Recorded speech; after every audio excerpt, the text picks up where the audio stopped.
just love the drama. Biggest U-turn since winter fuel allowance. Cut that. Because loose lips sink ships. And what the fans want is to stop teams being owned by madmen. Listen, you're really making a mess here. You're not doing what you're supposed to be doing. We're getting really cross with you. The sticky patch came when the rest of the team's sticky patch came, which was sort of January onwards. Grumble, boobs joke, hot wings. No, let me tell you, I don't have to look at this objectively at all. The Wednesday week! Put on your podcast! Hello, good evening, and welcome to another episode of the Wednesday week. Hello from the other side edition. My name's Jan, and with me right now, I've got Ian Herbert from the 4,000 Holes podcast, who's going to be talking up our upcoming game against Blackburn Rovers in...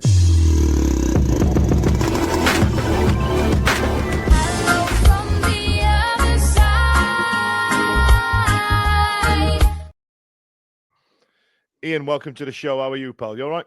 Not too bad, yes, considering our recent travails and conceding last-minute equalisers, but I think we'll get into that in due course. But other than that, all good, thank you. It's been a topsy-turvy season for Blackburn Rovers. I think the last time we spoke on another outlet, we were speaking about how terrible it was and how bad it's going, and then it looked like there was going to be light at the end of the tunnel for Blackburn. Picked up a couple of results, and then didn't. And then didn't again, then picked another result up. You know what I mean? It's I can't work out how your season's taking shape. I feel like you guys must know what it's like to be a Queen's Park Rangers fan with just inconsistency flying through everything. Well, I've always thought of Rovers as being a sort of northern version of Queen's Park Rangers, I have to say. From the same shade of blue and white kit and all the rest of it, similar sort of size crowds and all that sort of malarkey. So I think there are parallels to be drawn there. But it's good, it's reassuring actually to hear that somebody from outside is looking at us and sort of saying none of this makes sense. Because from inside, it makes very little sense as well, trust me. Yeah, it's an odd one because you think... You've now become one of those teams where, Queen's Park Rangers is the other one, where I'm putting an accumulator on a Saturday, and I'll go, I'm not touching Blackpool with a 10-foot shit stick. I'm not absolutely. Yes. I'm not having that. So let's start with the gaffer. Valérien Ismaël took Barnsley to playoffs, had a brief stint at West Brom. It seems to be the guy that takes those jobs that aren't very glamorous, with all due respect, in order to maintain momentum of being like Watford. Like, you mean he's cheap? Is that what you're saying? It must be cheap. I think that must be what it is. I mean, is the project starting to take shape? I know we've just spoke a lot about inconsistency, but how are you guys with him? Well, I think everything needs to be set in context. And I'm conscious that this is a Sheffield Wednesday podcast. So having me on moaning about owners, you're probably like, what on earth? This guy knows nothing. It's been my get out of jail free card every time I do one of these interviews where I'm sat there going, go on, tell me how terrible your owners are. Go on. Yeah, exactly. Go on. But I think the watchword, the project at Blackburn Rovers isn't really an on-field one at the moment. It's an off-field one. It's one more for the accountants. It's all about cost cutting. It's all about getting rid of the players that earn lots of money, cashing in on fees before contracts run out, because we had a run of losing players, Ben Brereton Diaz being the most obvious example, let his contract run down and we missed out on a fee and we've not been able to reinvest. So off the back of this sale of Adam Wharton, I think some bright sparks at Rovers sort of said to the Indian overlords, we think this thing can wash its face as long as we get rid of all the players that cost money. Now, the downside of that is that you end up importing a load of unknowns and you need a lot of them to come off at the same time. And that's been the story of our season. When we have our strongest 11 out, and I emphasize 11, we don't look too bad. Yeah, we've played some reasonable stuff, but no team in the Championship has its strongest 11 out for any length of time. There's injuries, there's suspensions, and all the rest of it. So you rely on the squad, and our squad is very thin, very inexperienced, and he's making mistakes, which is costing us points. So the runs and form that we've seen, where we win 3, then we lose 3, and we draw 1, then we draw another one, I think this is all a function of the nature of the squad. Now, within that, is Ismaël making the best of the tools that he's been given?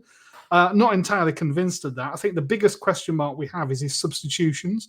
And I know a West Brom supporting mate of mine said when he took over, he said, well, you'll have 3 substitutes come on between the 65th and 70th minute of every single game. He's not been quite that predictable, but it's getting pretty close to it. And it seems to be the same subs coming on. And for the last 3 games, those substitutions that undermined us, we've been on top, we've been in front, we've looked pretty good. Then he makes the substitutions, all the momentum goes, and we conceded a really sloppy goal at home to QPR. We conceded in the 93rd, 94th minute on Saturday. And last night was just like, oh my word. It's kind of like, there's about 8 seconds left here. Just don't let the ball, or you've given them the ball back. Oh, they've hoofed it forward. Oh, and next, they've scored. Barely time to restart. So I think the jury's out in Ismaël, but I think there has to be a recognition that he's operating within this context of it's all about cost reduction. It's not about... To be fair, Ian, all of that sounds really familiar. Threadbare squad, make a lot. Making subs at around the hour mark. I think our Pedersen tends to leave it a little too late, like 78th, 79th minute, and then you've got players coming on again. Not first choice players that you'd have on trying to make a difference, but it seems like what we're going to get is some healthful leather football for an hour. Then when fatigue kicks in, absolute 2 clowns fighting for the last half an hour and see where we go from there. There's probably going to be 12 minutes added time because of all the substitutions that are made in the second half as well. So that'll be fun to look out for. Yeah, that'll be all right. So it's like let's get into the positive side of it. So strong performances against Preston and Bristol City. That Bristol City are no pushovers as well. Playoffs last year. Preston are having a great season. What do you think clicked on those games? I think against Bristol City, well, we had that run where we won away at Leicester City against the odds. I think certainly myself, I sort of still look at Leicester City as being a Premier League side. They've got the parachute. I mean, expected them to be higher than that, and they're not. So to go there and win quite convincingly was good, and that set us up then for the trip to Bristol. I thought Bristol was our most solid defensive display of the season. When I talked earlier about a strong 11 clicking and looking good, that's kind of like the epitome of that performance. The problem was towards the end of the game, Balázs Toth, the keeper, got an injury. Scott Wharton got an injury.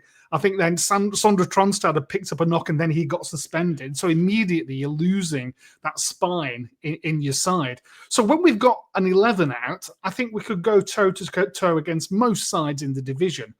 It's when that first choice team isn't available for whatever reason that we really struggle. The performance away at Preston again was pretty good in the circumstances. We had a lot of, shall we say, inexperienced players. We had George Pratt, who I think was making then his first or second start for Rovers, and he came in and has looked very assured. So he's been a bonus. But a lot of these players that were brought in the summer are simply just not clicking. They're not showing us what we need to be able to compete in this division, and that's the scare. Not cohesing. No, they're not gelling at all in the way that we need them to. So again, Ismaël needs to do something. He needs to fashion something out of this. It's an interesting one because when you say a loss to QPR, loss to Derby, for example, these are teams that, given the, I was going to say resources of Blackburn, but that seems just a nuts thing to say, given that you've been fighting against Wengi's for a number of years. But those are teams I would fancy you to win over beating Preston and Bristol City. Do you know what I mean? So I know exactly that. I mean, the games that we've won are not ones that you would have willingly placed money on as games. Again, that's why you're nowhere near my accumulator here. And the games that we've lost, so QPR, we've got to be looking out for that. Wrexham, well, okay, there's all the Hollywood money and all the rest of it, but it's Wrexham. We stand a chance. And then I say last night was making up for the game that was abandoned, of course, because of rain. You're sort of thinking, well, we're one up again. The footballing gods are going to see justice done here. We are going to get. Oh no, we're not. We're not going to get our 3 points. Nothing's so good. So there's nothing as unpredictable at the moment as Blackburn Rovers. I think we're just random acts of football that break out every now and then, and we see what happens as a result of it. So, in terms of the style of football you're playing, am I wrong in saying, or am I right in saying that Ismaël likes high energy front foot football. And Yeah, do you yeah. have the players for that? Like, for example, when we had Darren Moore, it was very much 3-5-2 or 3-5-1-1, and he was very rigid to it, and that's what it was. And it becomes a slog to watch.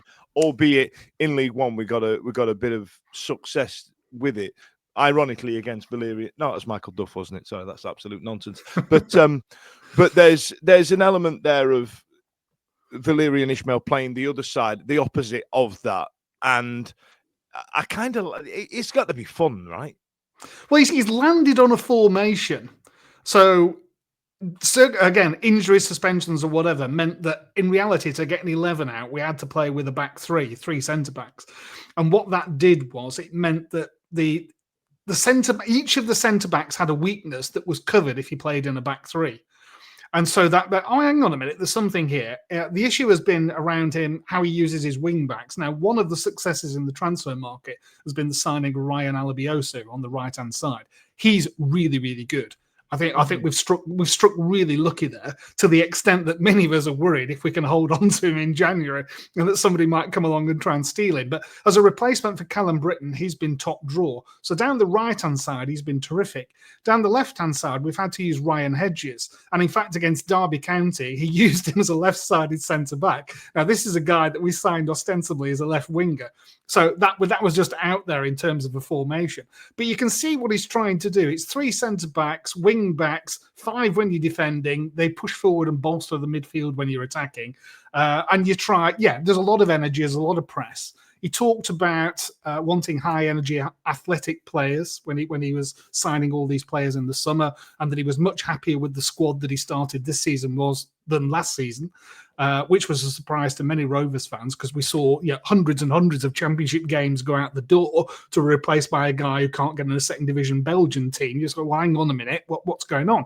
But one of those guys from the second division Belgian team is Ryan Alabiosu. So there obviously are rough diamonds out there. But he's really struggled to get a midfield that gels. Tronstad has been suspended, Campbell's been injured, and there are 2 midfield linchpins, really. Axel Henriksen, one of the summer signings, just hasn't settled at all. He looks really sort of out of sorts. And that's meant we've been relying, God bless him, on Adam Forshaw, who, when we signed him from Plymouth, there's somebody posted on one of our forums, the Blackburn recruitment team on crack. They've signed Adam Forshaw. But to be fair, he was probably the man of the match last night. He actually played really well until he was hooked, and then we conceded the goal, So there's a lot of strange things go on at Blackburn Rovers these days, not least of which is team selection. But a style such that it is we seem to be trying to play football. We seem to be trying to use the flanks. We don't really have a target man. I don't think Good Johnson is a target man as such. I think he's more of a sort of like penalty box predator. From the goals that he's scored, it's been opportunistic, a bit more Jordan Rhodes, shall we say, than Emil Heskey.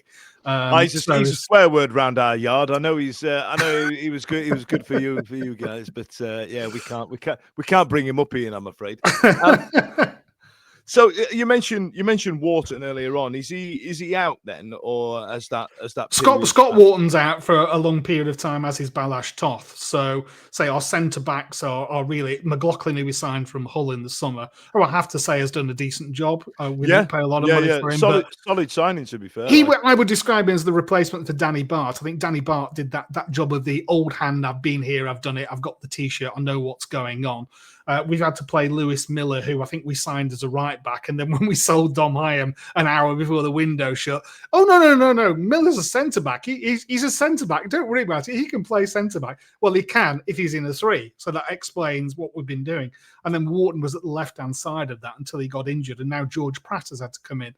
Now, George Pratt is a youngster who's 22, but hasn't played much football because of injuries. He was out on loan at Chorley, but because they're non-league, we were able to recall him. So he was dropped straight in. And to be fair to the lad, he's done a decent job.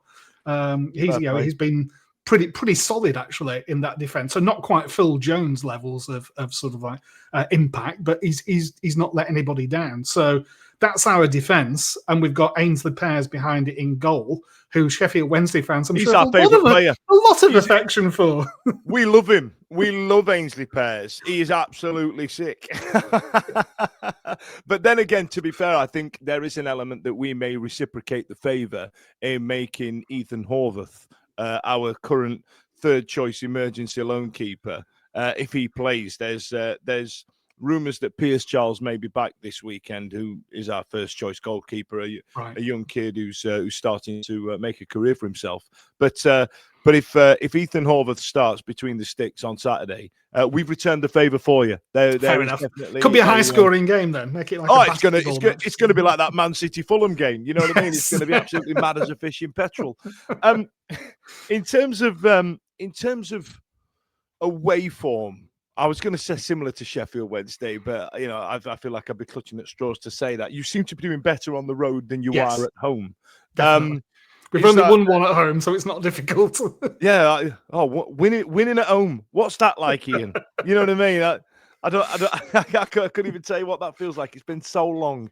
But what do you feel like that is a test to? Like, is it the fans? Because we had Barry Bannon on our show, and he was saying that you can really sense a difference in the home crowd and because in a mix of ages and stuff like that, and the crowd that go away are so hardcore.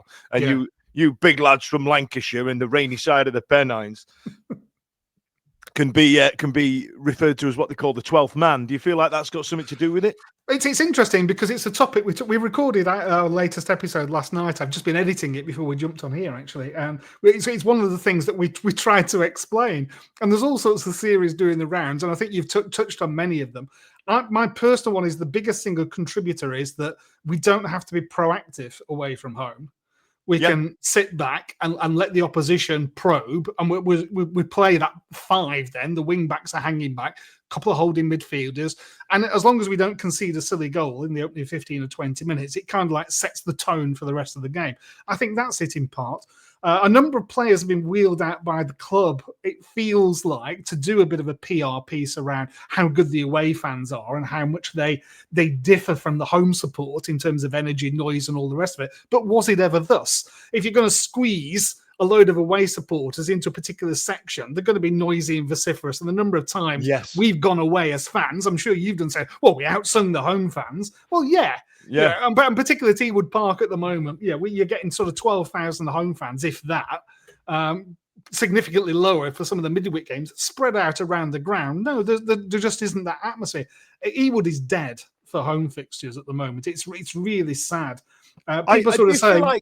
Do you feel like that's a societal issue though? Because I was talking, just like you were saying, we were talking about this on our show as well. Yeah. Because we had the local derby, we had the Sheffield derby on Sunday last week, and the atmosphere was dreadful. I mean, all right, Chris Wilder's very good at sucking the life out of every game that he's part of, but it tempered the crowd really well. And you're right, there's an element of sitting them all together and things such as that. And there aren't many 75-year-old granddads going to away games, are there? Yeah. You know what I mean? And you tend to get the more raucous people there. But I remember going back, and probably I might be talking about Premier League years and stuff like that, but I remember going to Hillsborough back 25, 30 years ago, and it being constant noise. Yeah. And I'm not just talking about chanting either. There's responses to refereeing decisions. There's, a little niggle somewhere that someone's put a bit of needle in and everybody's gone mad, and you know what I mean? And the only time I've heard that was when we came back against Peterborough. So there's an element of that as well, the mix of ages and the mix of people that go. But do you feel like chanting specifically is a thing of the past? We don't make them up like we used to. No, again, that's an interesting point. I think one of the observations I'd make about crowds at football these days is this. And I'm going to reach for a prop now. I'm going to hold my phone. People are checking the bets and checking the half-time scores and all this sort of. And I think I'm in danger of old man shakes fist at clown territory here, but it's kind of young people today, they can't put their phones down for 2 minutes, and it's kind of like concentrate on the game. It's like at concerts, isn't it? When people film the concert and they watch the concert, it's there. Just look over the top of it. It's there. It's happening. Ian, I got in a tear up with. I keep saying middle-aged people, right? I got in a tear up with a middle-aged woman. And she was probably my age, which is weird. I don't know how these middle-aged people are all the same age as me. That's weird. But I was watching Pulp at Sheffield Arena. This is a big homecoming gig, and she's filming the intro on her phone. And I was stood behind. I went, nope. she looked round. I went, you're not holding that up in front of me. No, like I can do. And I remember being really proud of myself that I have hit middle age proper. I've done really well. Like, go on. No, you're never going to watch it back. You're never going to watch it back. No one cares. No one's going to watch that. I'm going to sing out of tune just over your shoulder so that you can't listen to this again. But honestly, if you're flicking through Instagram stories, right, and you start pressing the button and you see someone's at a gig, swipe. Yeah, I'm not watching it. I'm not watching a second-hand gig through your phone. Anyway, enough of old man Shakespeare Cloud. Grandpa Simpson is alive and well. We're all good. Yeah, let's get into score prediction. How do you feel like it's going to go? Oh, we've got to win one at home soon. If the roles were reversed and I was looking, sort of saying, "Oh, Rovers have only won one at home, have they? And they got us on Saturday, guaranteed Rovers win." So I've got to go with that. But I said that before last night. I said that before the QPR game as well. So I'm sticking to my guns, and I'm going to say it's probably going to be a bit of a daft scoreline. You talked about the City game earlier, maybe 3-2 Rovers or something like that. Oh, can you imagine? Do you know what? I'd take a 0-0 right now. But if it was a 3-2 Rovers game, I'd be absolutely over the moon with that. Ian. That'd be amazing. But listen, it's been an absolute pleasure. I tell you what, I remember you explained to me the 4,000 Holes name of your podcast. It's from a song, isn't it? It's from a Beatles song. It's A Day in the Life on the Sgt. Pepper album. Apparently, the legend has it that John Lennon looked at the Daily Express that morning and there was an item about they'd done an audit on the number of potholes in Blackburn and they discovered that there were 4,000. So the headline was 4,000 holes in Blackburn, Lancashire, and he took that and dropped it in the lyrics for A Day in the Life. That's amazing. I absolutely love it. Ian, it's been a pleasure. Thanks a lot, man. Anytime. Thanks. Cheers. Every week, live from 8 p.m. It's the Wednesday Week. Bringing you football analysis. They said we'll win the league next season. Bringing you modern references. I did a little 1920s fist pump there. Not done that in a while. If we could do just a 1-to-1, not me because it'd last 7 days apparently, like Craig David. I should not have said that. I should not have said that. This shows like you're mental. No, I'm not. Clip that. Bringing you terrible impressions. Wibble, wobble, wobbly, wobbly, wibble, wobble, Cyber Jordan. When, hey, you got to play a 4-4-2. She. I don't know where these jokes are coming from. Available on all social medias. Obviously, this goes out on YouTube and as well as all the other social media out there, podcasts, etc. The award-winning Wednesday Week. Join us. Put on your pod